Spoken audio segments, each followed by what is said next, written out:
ये चेयरमैन हैं और माली साबिर अंसारी साहब। बिस्मिल्लाहिर्रहमानिर्रहीम। नात के दो अशार से अपनी गुफ्तगू का आगाज करूंगा। इससे पहले कि मेरी सांस बहाना कर दे, इससे पहले कि मेरी सांस बहाना कर दे, ऐ खुदा मुझको मदीने तू रवाना कर दे, ऐ खुदा मुझको मदीने तू रवाना कर दे। तुझसे मांगी है फकत तेरे नबी की उल्फत, कब कहा तुझसे मेरे नाम जमाना कर दे। मोहतरम जनाब सैयद मुबारक अली शमसी साहब, सदारती व सूबाई सीरती वाड़ी याफ्ता शायर, मेरे दरीना दोस्त और इसी तरह बहुत पुराने दोस्त हैं मेरे आजम सोहेल हारून एडवोकेट साहब। उस वक्त से हमारी दोस्ती है जब ये मुल्तान पढ़ा करते थे, लॉ की तालीम हासिल किया करते थे, उस वक्त की हमारी दोस्ती। और माशाल्लाह आज ये बहुत सी किताबों में खालिक हो चुके और अब इस काफिले में जनाब खिदर हयात खान एडवोकेट साहब शामिल हुए। अभी वो गुफ्तगू में खान साहब फरमा रहे थे कि अभी हम अदब में नए नए हैं। खिदर हयात साहब तो फरमा रहे थे कि नए नए हैं, तो मैं सोच रहा था कि अभी नए नए हैं तो इतनी बड़ी अदबी महफिल सजाई है कि जिसके चर्चे पूरे पाकिस्तान में हैं, तो जब ये पुराने होंगे तो फिर हासिलपुर कहाँ खड़ा होगा। तो हासिलपुर को अदबी लिहाज से जो मकाम हासिल हुआ उसमें सबसे पहले जो आगाज़ था वो मीन साजिद सैदी साहब का था, जिन्होंने सदारती और सवाई सीरत अवार्ड हासिल किया। फिर उसके बाद मुबारक अली शमसी साहब ने हैट्रिक की, सदारती और सूबाई सीरत अवार्ड हासिल किए, 2 उन्होंने सदारती अवार्ड हासिल किए और 1 सूबाई हासिल किया। और इसी तरह ये मेरा ख्याल है, मैं समझता हूँ कि 3 कैटेगरी बनती हैं।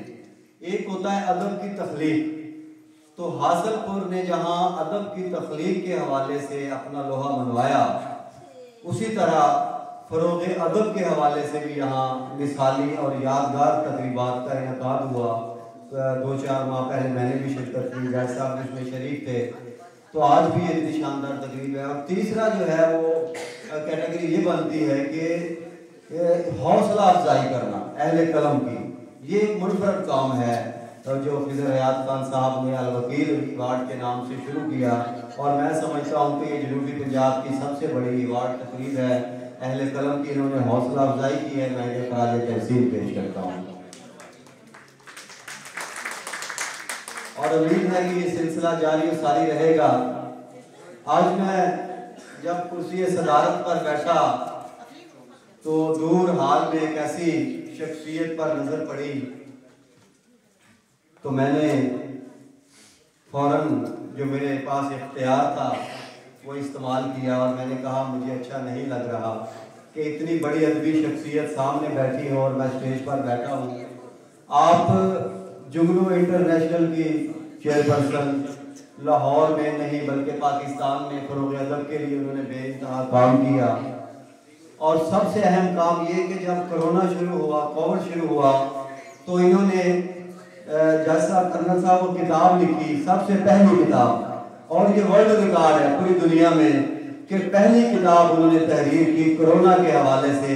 और मैं चाहूँगा कि उनके लिए तालियां बजाएं। हम तक पहुँच जाए यहाँ से परवाना लाहौर से, और हमारे लिए एजाज़ की और खुशी की बात है। ये मेरे लिए सरप्राइज था कि आप यहाँ इस महफिल की रौनक बनी। और थोड़ा सा ये भी बता दूँ कि आज 3 दिन हो गए, परसों टी हाउस में मुशायरा था मुल्तान में, तो वहाँ जो नातिया सेशन था उसकी सदारत भी मुझे दी गई। कल मुल्तान में बज़्म नदीम का मुशायरा था, उसकी सदारत भी मुझे दी गई। आज की सदारत का भी एजाज़ मुझे हासिल हुआ, मगर ईवान सदर पर कोई और काम हो गया। हमारे दिगर मैं सबको मुबारकबाद पेश करता हूँ और मेरी दुआ है कि बहुत जल्द हम ये भी सुने कि इब्राहिम हसन साहब सदारती अवार्ड याफ्ता हो गए हैं, आजम सोहेल हारून साहब सदारती अवार्ड याफ्ता हो गए हैं, और बाकी जो हमारे जितने भी दोस्त हैं साल हर साल से अदब की खिदमत कर रहे हैं। अल्लाह ताला इनको मज़ीद कामयाबियों और तरक्कियों से नवाजे, सलामत रहे आपका।